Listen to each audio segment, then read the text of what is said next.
HBO has just released a new Game of Thrones spin-off called A Knight of the Seven Kingdoms. The series is based on Tales of Dunk and Egg, a series of novellas following the life of Dunk, a hedge knight, and his squire called Egg. At the moment, there are only 3 books, but George R.R. Martin has planned to write at least 10 novellas. The first season adapts the events of the first book, The Hedge Knight, and consists of a total of 6 episodes. Now, Dunk and Egg's story is crucial to the history of Westeros, but don't worry, I won't give any spoilers, so you can watch this video until the end without concern. In this video, I only want to point out the main differences between the novellas and the TV show. The series seems to preserve the same humor and vibe the book intended to convey. Dunk and Egg stories are not about complex political schemes or dragon wars. Instead, they focus on a knight and his squire traveling throughout Westeros. However, even though the series is inspired by the book, there still appear to be some differences between the two, the most notable being the character of Lyonel Baratheon. Let's start in chronological order. As I said, the series is quite faithful to the book, with only a few key differences, one of which is important for understanding both characters, Dunk and Egg.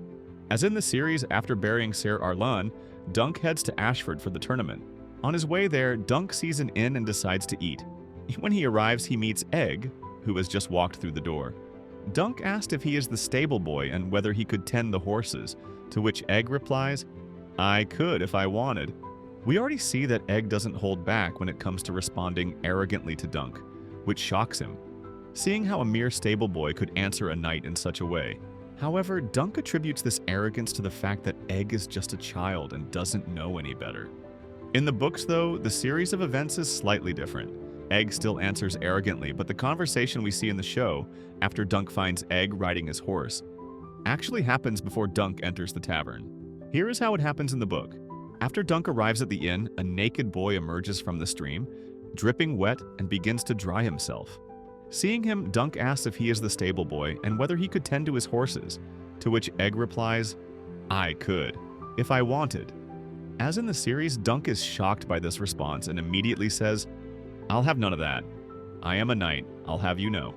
This is followed by the rest of the dialogue, including, "You don't look like a knight." The important detail I want to highlight here is how quickly Dunk asserts, "I am a knight, I'll have you know." This same behavior appears later in the series when Stefan Fossaway first meets Dunk and asks if the longsword he carries is his. Fossaway asks this to issue a challenge, but Dunk again becomes defensive and replies, "Yes, it is mine by right."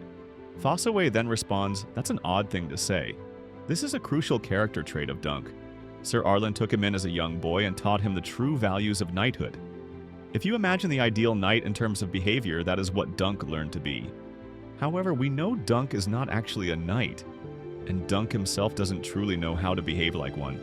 His moral compass tells him he is lying, which is why we see all this awkwardness from him. It is his way of reaffirming the persona he has created, that he is in fact a knight, even though he technically isn't. Just look at his horror when Maynard Plum tells him what would happen if someone discovered he lied about his knighthood. The man was terrified. This line of dialogue also does not appear in the book. Plum never jokes about the Ashford chair. Instead, he demands that Dunk must have someone vouch for him.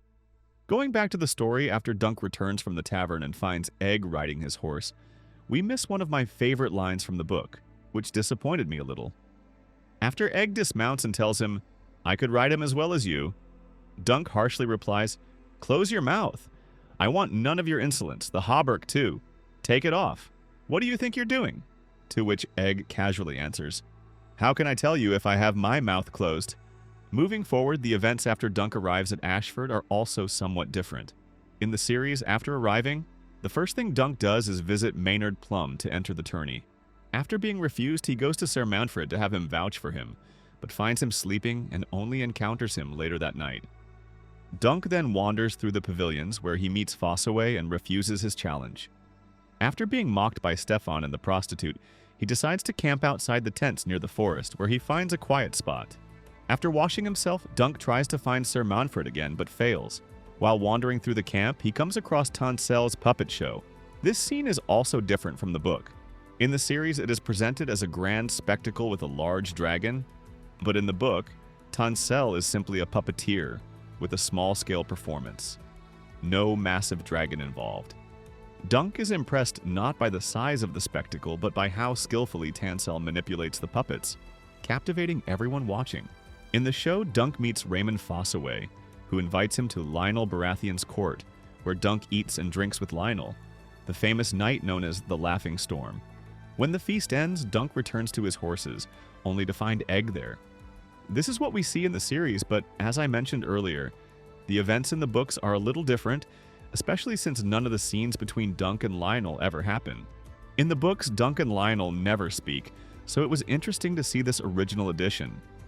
Perhaps the writers didn't want to cast Daniel Ings only for him to appear briefly in the battle, so they expanded his role into a secondary character.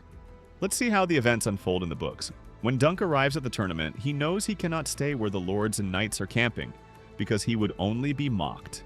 His first task after arriving at Ashford is to find a place to camp, and he finds the same spot we see in the series. He tends to his horses, bathes himself, and then returns to the main tournament area. That is where he sees Tansel's puppet show, and Dunk is immediately drawn to her. Dunk knows that in order to enroll in the tournament, he first needs to look like a proper knight. If a mere stable boy could tell that he wasn't a knight, then the King's Council would certainly notice as well.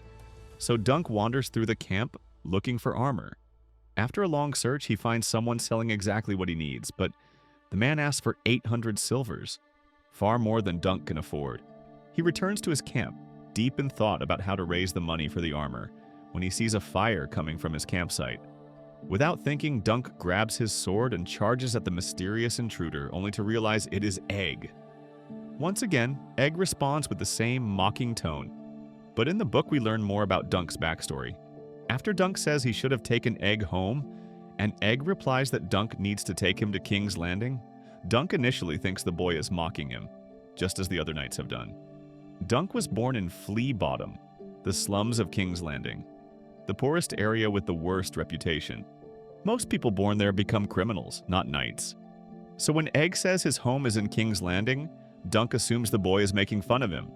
But then he realizes Egg couldn't possibly know about his origins, which leads Dunk to wonder if Egg is like him, born in Flea Bottom and trying to escape that life.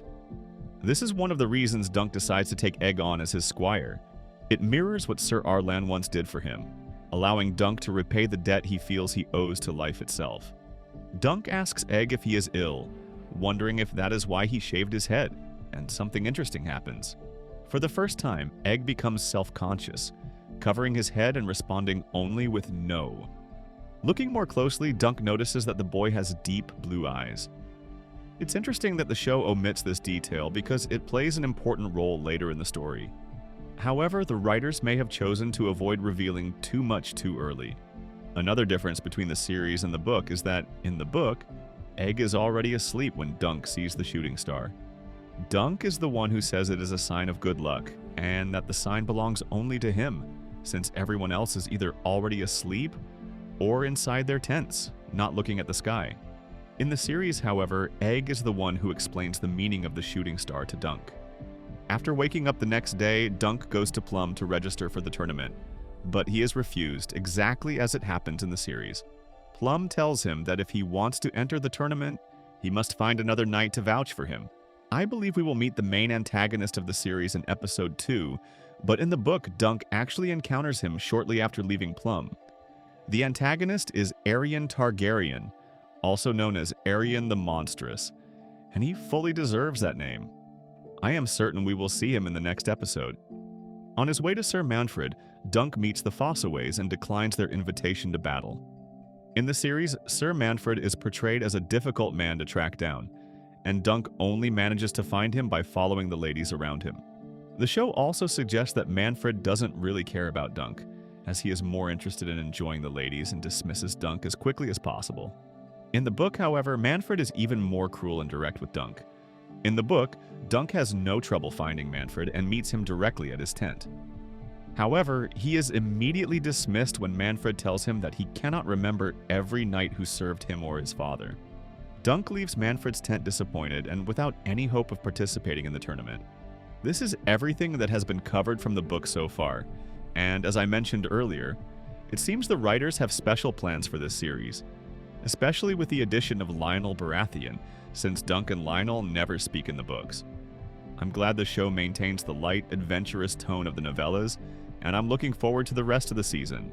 I am a little disappointed that we have to wait a week for each episode and that HBO didn't release the entire series at once, but this does give us time to properly dissect and analyze the show. If you have any questions about Game of Thrones lore, feel free to ask them in the comments, and I'll do my best to answer all of you.